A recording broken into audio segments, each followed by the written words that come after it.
விஜய் கட்சியில் இணைந்த முன்னாள் சபாநாயகர் மகன். அதிமுக முன்னாள் சபாநாயகர் தனபாலுடைய மகன் லோகேஷ் தமிழ்செல்வன் விஜய் முன்னிலையில தாவேகாவுல சேர்ந்திருக்கிறது அரசியல் களத்துல மிகப்பெரிய பரபரப்பை ஏற்படுத்தியிருக்கு.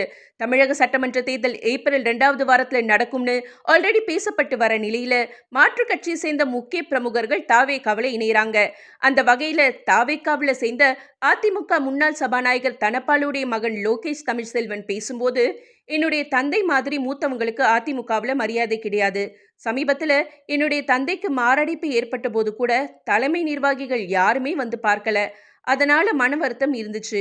சின்ன வயசுல இருந்தே நான் விஜயோட தீவிர ரசிகன். என்னோட தந்தை தனபாலோட நிர்பந்தத்தால தாவேகாவுல இணைய கொஞ்சம் லேட் ஆகிடுச்சுன்னு போல்டா பேசி அசத்தினார் லோகேஷ் தமிழ்செல்வன்.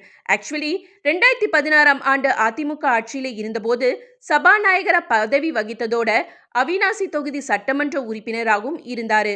இப்படி அதிமுகவுல மிகப்பெரிய அந்தஸ்துல இருந்த ஜெயலலிதா முதல்வரா இருந்தபோது அவருக்கு ரொம்பவே விசுவாசமா இருந்த தனபால் குடும்பத்தில இருந்து அவரோட மகன் தாவேகாவுல இணைஞ்சது அரசியல் களத்துல பேச்சு பொருளா மாறி போயிருக்கு.